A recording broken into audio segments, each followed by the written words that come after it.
Anyway, tonight, this is what we'll be focusing on. How much you need to contribute every month to hit EPF's enhanced retirement savings of 1.3 million ringgit. Now, some assumptions to the poll that I'm conducting right now. The goal obviously is 1.3 million by the age of 60. But you start working at 24, there is no salary increment, there is no bonuses as well. At the same time, no inflation, right? We assume all these factors cancel each other out net. And that EPF pays 5.5% per year. Now, with this knowledge, go and get voting. Let us see whether you get the answers right later or not. Now, the retirement income adequacy framework. But this is actually not very new. It was actually published by EPF in December last year, where they silently raised the retirement age to 60. Yeah, previously it was 240,000 ringgit by the age of 55. Now it's 390, 650 or 1.3 million by the age of 60. They have separated the savings into 3 different tiers, and obviously each amount will support a different lifestyle, with enhanced giving you a higher quality of life, adequate being pretty much enough, and basic it's the bare minimum. Probably you are familiar with this figure. It was previously 240,000 ringgit. Now these numbers they are not plucked out from thin air. They are based on the Belanjawanku study, and right now it estimates that senior singles living in the Klang Valley require only 2,700 ringgit per month to live a sustainable and meaningful life. So you take this amount, you multiply it by 12, you multiply it by another 20 years, they round it up to 650,000. That's how they get this adequate figure over here. And enhance, they just multiply it by twice the amount of adequate. Now, obviously, you don't need to be a mathematician to figure out that 2.7k per month for senior singles right now is definitely not enough to retire. Because if you look at the specifics of the Belanjawanku study itself, a lot of areas are very questionable. Now, for starters, 660 ringgit per month for food only. If you divide that by 30, each day you only have about 22 ringgit to spend on food. Now, in the Klang Valley itself, with meals averaging at about 10 to 15 ringgit, I'm not so sure how my grandparents are going to survive with 660 ringgit. Then next, 70 ringgit per month for healthcare. I am not too sure how they came up with this figure, especially when people who are older generally get sick more often and they require to seek more healthcare treatment. So this Belanjawanku study itself, these figures are already very questionable. In reality, enhanced is probably more just like adequate, and adequate is more of like basic. Yeah, basic, if you are currently at this savings level right now, when you're close to retirement, that is not really a good sign. And I suspect that EPF is probably skewing the numbers down in order to make things feel like it's easier to achieve. At the same table also, EPF published different savings levels for each age. Okay, to keep things simple, by age 30, you can basically open up your EPF account right now. Just check, right? At the age of 30, you should have either one of these savings in order to keep you on track to achieving either one of EPF's targets. Obviously, best case scenario is right now you have more than 85,400 ringgit, then you will definitely exceed 1.3 million by the age of 60. But the reality speaks something very different. 44.4% of members, they have less than 10,000 ringgit in their EPF accounts as of December 2024. And less than 1 in 3 members have more than 50,000 ringgit in savings. If you look at the magic figure which EPF recommended, right, 1.3 million ringgit, only about 130,000 Malaysians are close to this figure over here. Sounds like a lot, right? Until you divide it by the total number of EPF members, it's actually less than 1%. In other words, 1 in 125 EPF members only have above 1 million ringgit in their EPF accounts. Now, if this doesn't make you worried, I honestly don't know what will. Now, at the same time, people who are closer to retirement, their savings are not even close to the recommended figures by EPF. Take a look at the median over here. People aged 45 to 54, median ranges from 46,008 to 48,003. which if you look at the EPF's recommended figures, you're supposed to have 156,000 ringgit or more than 3 times the real savings that majority of people at this age group have right now. Now, the reasons for this, the first main reason is our extremely low pay. Okay, it's pretty obvious. The median salary of Malaysia in 2023 came in at only 2,600 ringgit. And this data compiled by Thivesh over here shows that from 2018 to 2023, the wages of youngsters remain the same or they are earning slightly lesser. Okay, so this obviously makes quite a lot of sense. When you are earning less, your contributions to EPF are also lesser, leading to this problem over here. And the next problem, well, this one is a bit more of a recent one. 145 billion ringgit of EPF withdrawals. The government approved 4 of them. And during this period in 2021 to 2022, right, EPF's total assets shrunk by 14 to 15%. Now back on track. How much do you need to contribute every month? Well, let's have a look at the poll before I reveal the answer. What are your guesses? Okay, so 28 people voted. Majority of people says, ooh, I need to contribute 3,000 ringgit per month. We have some people saying that, okay, 1,000 ringgit per month, fairly achievable. And some people going into the extreme, saying that, oh, you need to contribute 5,000 ringgit per month. So here's the answer, okay? It's only 955 ringgit per month. So the conditions, like what I mentioned just now in the start of the presentation, right? You start working at 24, there's no salary increment, there's no inflation, you don't even invest your bonuses, EPF pays 5.5% per year, right? You contribute about 1,000 ringgit every month. In 36 years, you will have 1.3 million ringgit in EPF. If you backtrack that calculation, you divide it by 24%, well, because you contribute 11% of your pay, your employer contributes 13%, you add it up together, it becomes 24%, right? The average salary that you are required to have in these 36 years is 4,000 ringgit. You don't even have to start with 4,000 ringgit salary, but as long as throughout these 36 years, your salary averages at this range, you will definitely hit 1 million, 1.3 million, or better yet, exceed it. So what if you manually save, right? Let's say you manually save 400 ringgit per month. In this case, with a salary of just 2.5k, we're not talking about increments and inflation, assuming that your salary stays at 2.5k for all the 36 years, right? By 60, you will have 1.362 million. It is very, very achievable.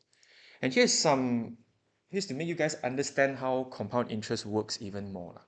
Your capital during this 36-year period is 424,000 ringgit, assuming you contribute 1,000 ringgit every month. Your profit earned is almost double the capital you contribute, 876,000 ringgit.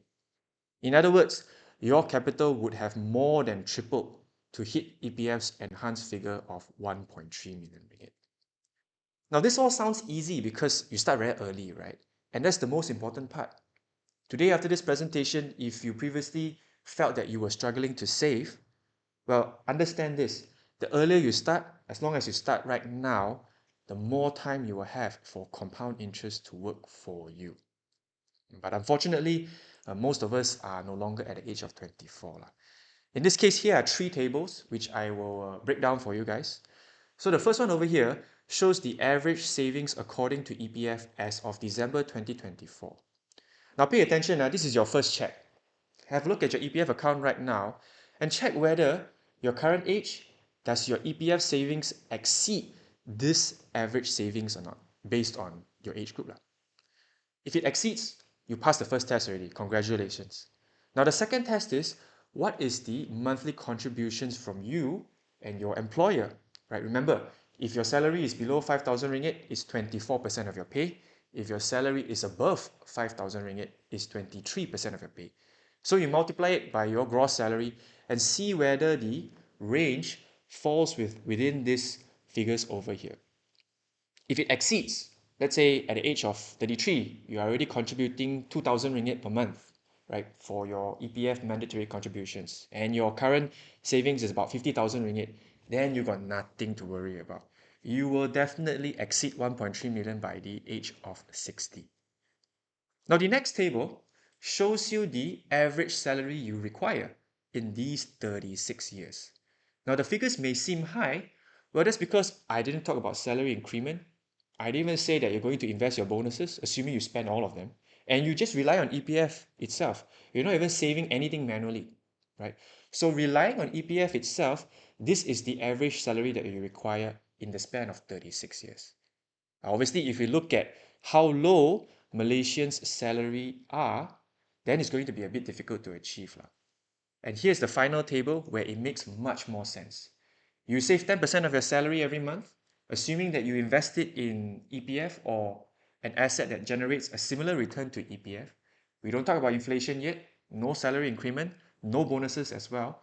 This is the salary that you require during these 36 years. Now, inflation. A lot of people get very tilted when I don't factor in inflation. They'll say that, oh, 1.3 million ringgit is not worth anything in the near future or whatsoever. But at the same time, they also do not factor in the upsides, right? Like how much salary increment you will receive, what is the percentage of the bonuses that you plan to invest, right? Because my calculation assumes both of these are net. Anyway, if you want to factor in inflation, this is how it looks like. After 25 years, don't be surprised that EPF, probably I'll be giving the same presentation, I'll be talking a bit slower, right? These figures over here will inflate to 2 million to around 2.4 million. It is inevitable, okay, you can mark my words. But you shouldn't be afraid because as long as you fight for an increment of 3 to 5% per year, you would stay ahead of inflation and you will already exceed all of EPF's targets. Whatever target that they set, right? You get an salary increment of 3 to 5% per year, you have no problem. Okay. At the same time, you save and invest your own. Now, the figure that I presented is 10% of your salary only, right? At some months, if you have the budget, you can afford to save twice, 20, 30, or even 40% of your salary. That will allow you to achieve 1.3 million or probably even 2 million, 3 million much faster. Use your bonuses to invest in EPF or aggressive assets, right? Rather than spending all of it, my strategy is to save like 40 to 50% of it, immediately use it to invest in assets that can generate better returns compared to EPF over the long run.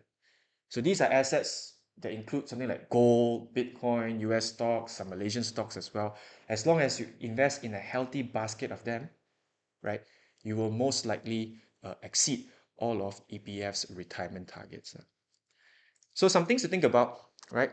My strategy to save is this. I start paying myself first during the start of the month, right? I set aside 10 to 20% of my pay, and then I budget accordingly.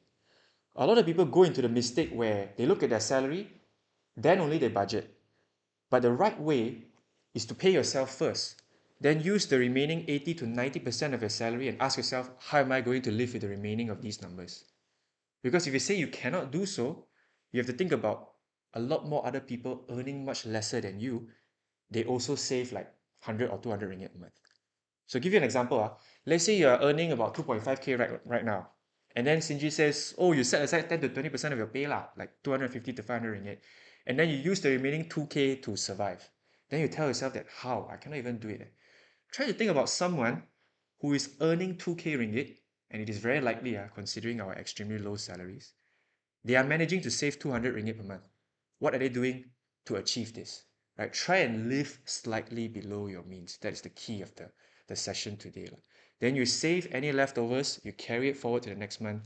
You repeat this for 5 years, and at 2030, when I'm doing this presentation, you tell me how it goes for you. Okay? Provided if you still remember our brand, The Futurist. Okay? So first one from Hyde. How would you consider this choice? Assuming I'm earning 6k right now and planning to max my EPF age 24. Would it make sense to do this to gain the interest and live off it? Okay. If people are curious, it's work plus side hustle, spending around 1.5 to 2k monthly right now. Have a car that's paid off, living with parents. Main concerns are saving money for my marriage. Would a house or waiting for other invest opportunities would be more worthwhile as EPF is age bounded except the uh, excess of the interest earned? Now, first of all, congratulations. I don't think you have anything to worry about already. Your salary is like 6k, you're at 24, right? You are very, very, very ahead of the majority of people. Okay, I remember at age 24, at your age, I'm currently 28 by the way. My salary is about 2 to 3 times lesser than you. Okay, so that's the first thing that you should be grateful of. Okay, so don't feel too rushed to do anything just yet. I would say use that additional money to invest in yourself. Okay, before you invest in anything at all, don't listen to what all these YouTubers say. Don't even listen to what I say, right? Just consider it, process it, and use that money to invest in yourself first. Read books, listen to podcasts, listen to everything. Then, once you formulate a better opinion, I'm sure uh, your thoughts on this will definitely change. But let's say what would I do? Okay, if I'm at your position right now. Number one, I probably won't bother with contributing to EPF, i.e. maxing out EPF, because like you correctly mentioned, it is age bounded and you can only withdraw at the age of 50 or in this case at the age of 60. I'm not so sure whether they increase that withdrawal age or not. Okay, so at age of 50, you can withdraw like 15% or it's account 2. Okay, so yes, because it's age bounded, it's not flexible, it makes more sense for you to invest in other assets that can generate higher returns. And EPF, although they pay you 5.5% per year, is honestly very good. Okay, don't get me wrong. But if you are younger, you can afford to take much more risk, i.e., investing in assets like gold, Bitcoin, a mix of US stocks, US ETFs, for example, right? Malaysian bank stocks, Malaysian tech stocks, assets, a healthy basket of assets that in total will help you deliver about 9 to 11% returns.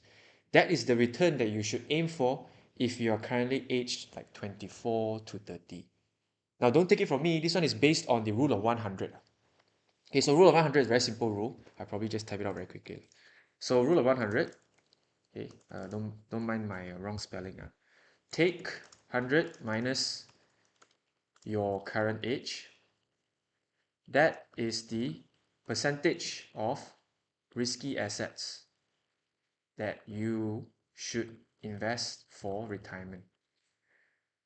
So you're currently 25, right? 100, let's say, round up 25 lah, okay? 100 minus 25 is 75.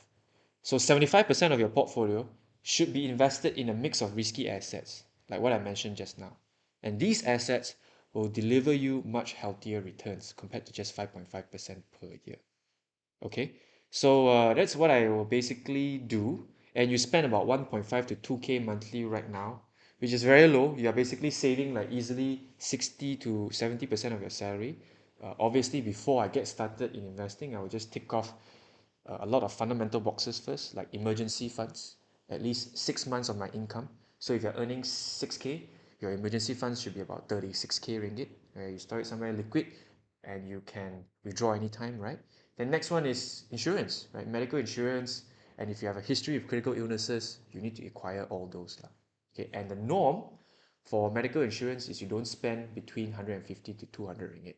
Okay, that is the price range for people at like 25 to around 35. Okay, I posted about it on Instagram recently. Do you suggest putting it into unit trust, investment linked insurance, comparing to EPF, which is better in your opinion, given that I'm currently 24 and EPF about 20K, salary basic 4K, not including commissions?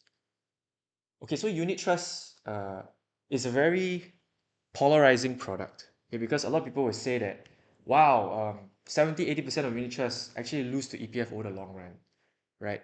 And it is true. Yeah, a lot of unit trusts, they lose money over the long run.